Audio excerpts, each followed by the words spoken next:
Hey what's up study army, welcome back to the new video. तो अभी आप लोग देख रहे हो मॉर्निंग के 5 बज रहे हैं।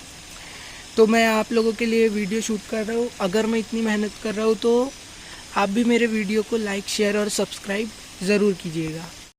Law of reciprocal proportion, it was put forward by Richard in 1792। इस लॉ को रिचर्ड ने 1792 में दिया था। अब हम इसकी डेफिनेशन देखेंगे।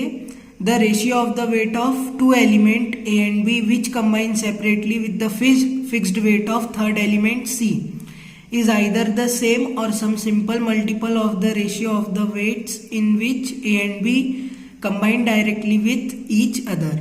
तो डेफिनेशन से हमें ये समझ में आ रहा है कि हमारे पास अगर दो एलिमेंट है A एंड B और अगर हम उनको रिएक्ट कराएं, एक फिक्स्ड वेट वाला एलिमेंट ले लेते हैं जिसको हम थर्ड एलिमेंट बोल देते हैं C। अगर हमारा फर्स्ट एलिमेंट A C से रिएक्ट करेगा और फिर उसके बाद B भी C से रिएक्ट करेगा, तो जो हमारा A से जिसने A ने C से रिएक्ट किया और फिर उसके बाद B ने C से रिएक्ट किया, तो इनका जो रेशियो होगा वो अगर A और B डायरेक्टली रिएक्ट करे तो उनके रेशियो के बराबर होगा। ये हमारी डेफिनेशन कहती है। तो हम एग्जाम्पल लेके देखते हैं ऐसा होता है कि नहीं। अगर A और B fixed weight, third element क्या है हमारा फिक्स्ड वेट C, अगर A C से रिएक्ट करेगा फिर उसके बाद B C से रिएक्ट करेगा, तो इन दोनों का जो रेशियो आएगा वो A और B अगर डायरेक्टली रिएक्ट करेंगे तो उनके रेशियो के बराबर होगा, या A और B जो रिएक्ट करेंगे उनके रेशियो के मल्टीपल होगा। तो एग्जाम्पल स्टार्ट करते हैं। तो एग्जाम्पल हमने लिया है, the elements carbon and oxygen combine separately with the third element hydrogen.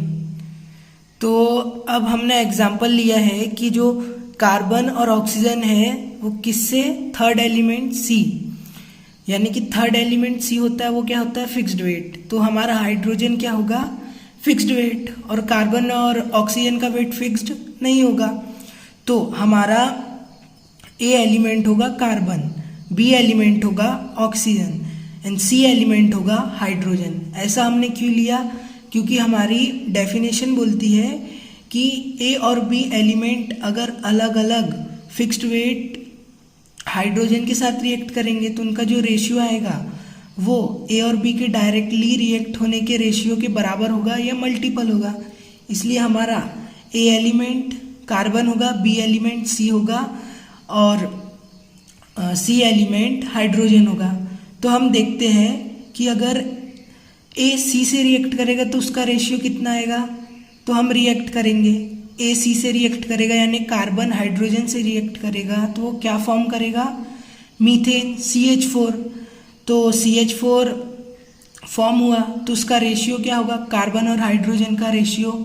Carbon का एटॉमिक मास होता है कितना 12, बाय हाइड्रोजन के 4 एटम है, हाइड्रोजन का एटॉमिक मास होता है 1 इंटू 4 4 होगा, इसलिए 12/4। इसको डिवाइड करेंगे 3 आ जाएगा। अगर तो हमको ये पता चल गया कि हमारा A एलिमेंट C से रिएक्ट करेगा तो उसका रेशियो 3 आएगा। ऐसे ही हम अब देखेंगे कि B एलिमेंट C से रिएक्ट करेगा तो हमारा रेशियो कितना आएगा। तो B एलिमेंट क्या हमारा ऑक्सीजन और C एलिमेंट है हमारा हाइड्रोजन। तो ऑक्सीजन हाइड्रोजन के साथ रिएक्ट करके क्या फॉर्म करता है, वाटर। पर आप देखोगे कि मैंने इस बार 16 को ऊपर लिया है और 2 को नीचे, जबकि मुझे आप बोलोगे 2 को ऊपर लेना चाहिए था और 16 को नीचे।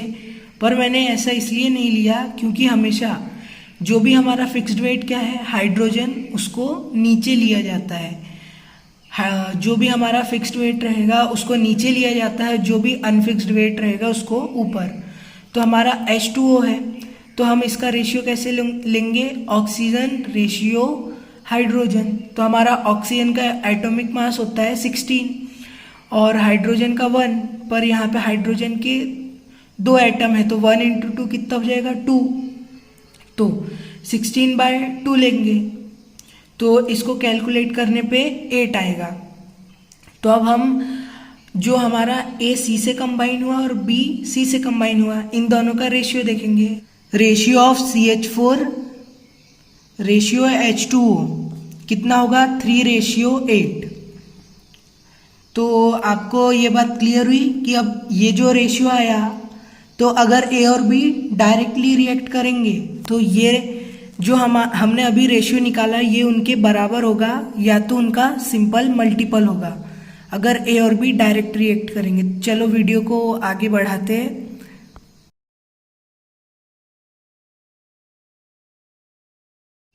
तो चलो अब आगे देखते हैं कि ए और बी एलिमेंट अगर डायरेक्ट कंबाइन होंगे तो उनका रेशियो ए और सी और बी और सी के कंबाइन होने के रेशियो के बराबर आता है कि नहीं। तो हमारा ए एलिमेंट था कार्बन और बी एलिमेंट था ऑक्सीजन। तो अब हम इनको डायरेक्ट रिएक्ट कराते हैं, इनका जितना रेशियो होगा वो या तो उनके बराबर आना चाहिए या उनके मल्टीपल आना चाहिए। तो हम देखते हैं ratio of weight of CO2। तो ratio of weight of CO2 कितना होगा 12/32।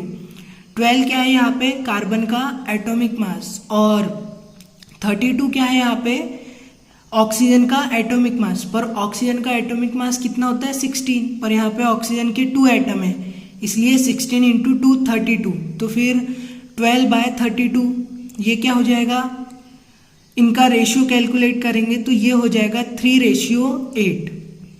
तो ये जो हमारा रेशियो आया 3:8 ये हमारे उस रेशियो के बराबर है। अगर ये उस रेशियो के मल्टीपल भी आता तो भी हमारा आंसर राइट सही रहता। तो ये लॉ ऑफ रेसिप्रोकल प्रोपोर्शन को क्या कर रहा है फॉलो कर रहा है। आई होप आपको ये एग्जाम्पल समझ में आया होगा। आप मेरे वीडियो को लाइक सब्सक्राइब शेयर और कमेंट ज़रूर कर देना। तो गाइस कैसा लगा आपको video, like share subscribe and comment करके ज़रूर बताना।